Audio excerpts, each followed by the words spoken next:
This is the B Grade Yoyos creation. This is the debut release of a new yo-yo company named B Grade Yoyos, with the main goal of creating a yo-yo that feels very stable, smooth, balanced, and a ton of fun, according to them. The creation sits itself right into the boutique monometal category, starting at $60 for solid colors.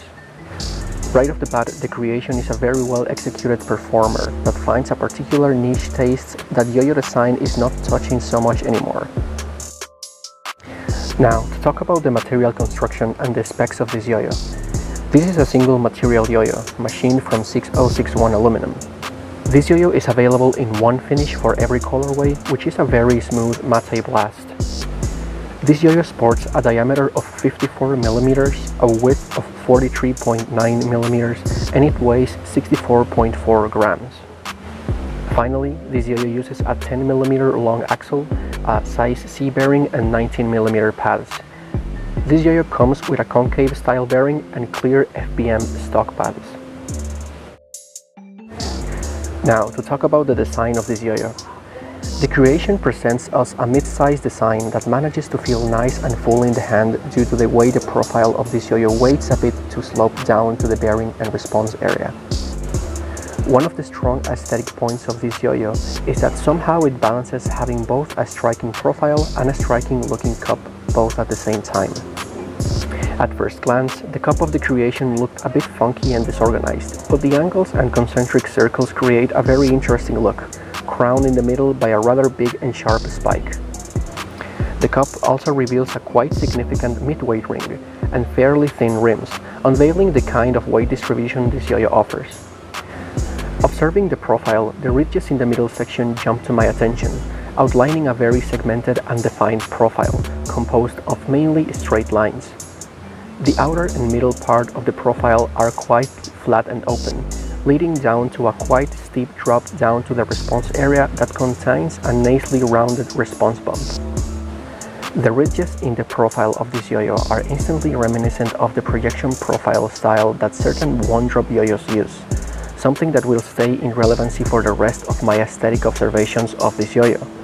It is very reminiscent of one-drop, but like angular and modernized, from the dimensions to the ridges in the profile down to the mid-weight heavy weight distribution. Overall, the general aesthetic and design of this yo-yo is successfully pleasant and well executed, although it might be perceived as busy at times or by some people. Now to talk about the vibe condition of this yo-yo. I am happy to report that this yo-yo does not present any vibe condition that would hinder its playability at all. Now to talk about the binds and the nature of response of this yo-yo. This yo-yo is definitely geared to be a decent performer with normal string, with the added benefit of offering very tight, reassuring binds that do not snag when using fat string. Binds are very secure, firm, and snappy. The response area design of this yo-yo is functional, pleasant, and successful. The creation binds nicely under most circumstances, even offering a little bit of help on particular finicky binds.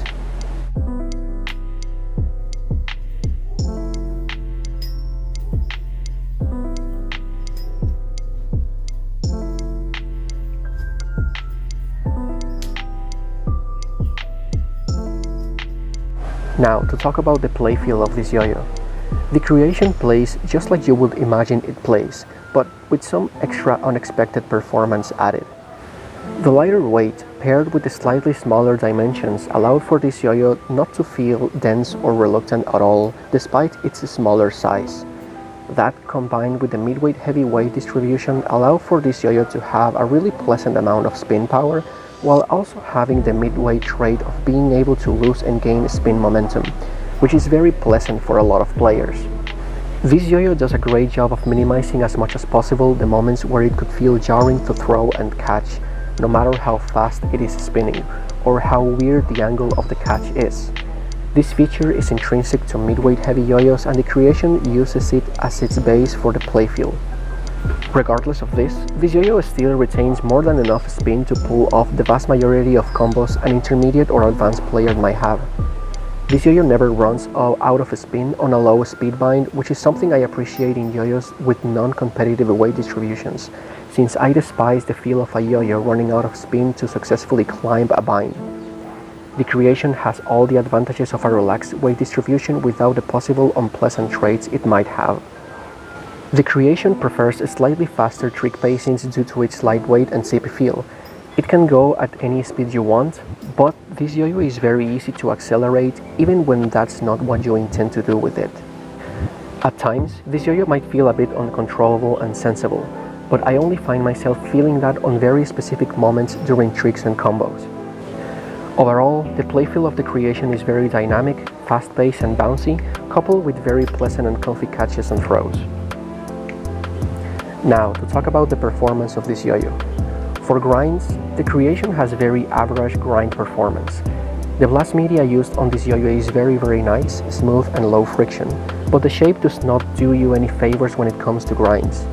Still, standard finger grinds are more than doable with the creation. Thumb grinds are very efficient as long as you land your grinds on the inner ring of the cup.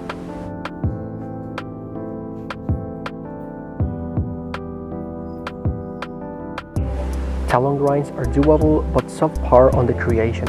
No matter where you decide to land a talon grind, there is always going to be more than one point of contact between your fingers and the yo-yo.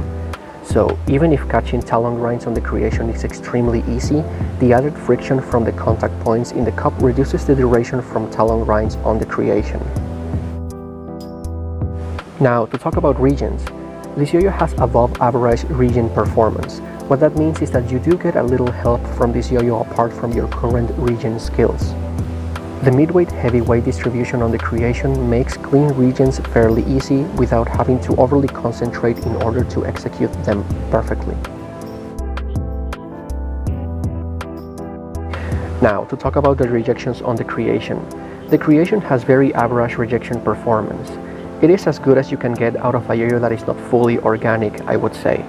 The string only starts to reject effectively until it's touching past the middle area of the profile, which is average in performance but still makes rejections generally easy to perform with appropriate technique.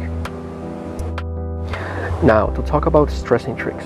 The creation has more than enough spin time and stability to pull off most tricks on the stressing repertoire of modern players. However, it shows the usual scenario of most casual yo-yo designs.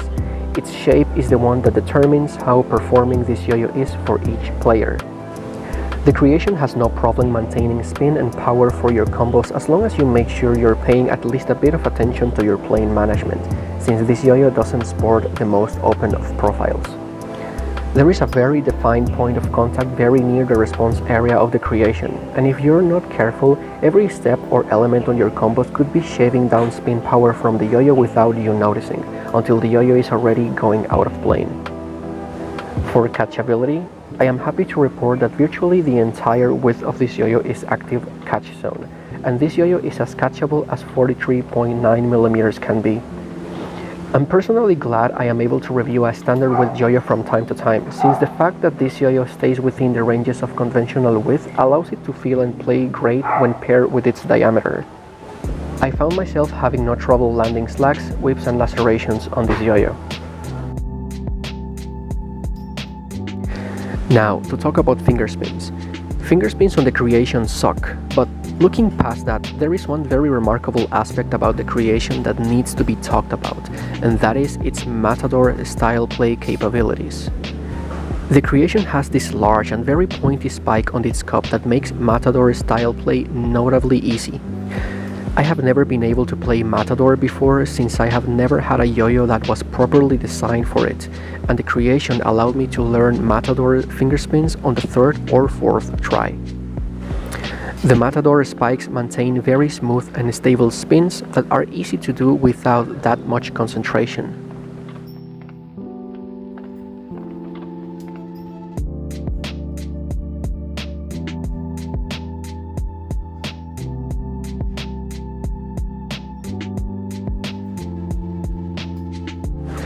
Now for my final comments.